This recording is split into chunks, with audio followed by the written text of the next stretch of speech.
सांगली येथील माहिती अधिकार कार्यकर्ता संतोष कदम याच्या खुनाचा तपास इचलकरंजी विभागाचे पोलीस उपअधीक्षक समीर सिंह साळवे यांच्याकडे वर्ग करण्यात आला आहे। त्यामुळे कदम कुटुंबियांच्या मागणीला न्याय मिळाला आहे।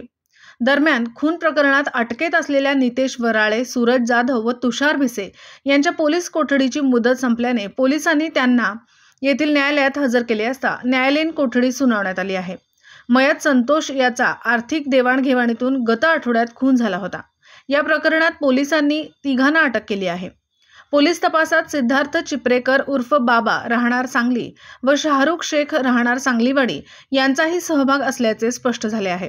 त्यामुळे त्यांच्या शोधासाठी पथक नेमण्यात आले असून संतोषचा खून नोकरी लावण्यासाठी घेतलेले पैशाच्या मागणीवरून नसून सुपारी देऊनच केला असल्याचा संशय पोलिसांना आला आहे। त्या दृष्टीने तपास सुरू असून फरार असलेले चिपरेकर व शेख पोलिसांना सापडल्यानंतरच याचा खुलासा होण्याची शक्यता आहे। मात्र कदम याची पत्नी प्रज्ञा व फिर्यादी प्रफुल्ल यांनी संतोषचा खून माजी नगरसेवक मंगेश चव्हाण यांनी गुंडांकडून केला असल्याची व खुनाचा तपास वरिष्ठ पोलीस अधिकाऱ्यांकडून करावा अशी लेखी मागणी केली होती।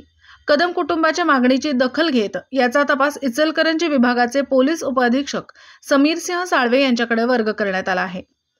मराठी एस न्यूज साठी कुरुंदवाडहून संदीप अडसूळ।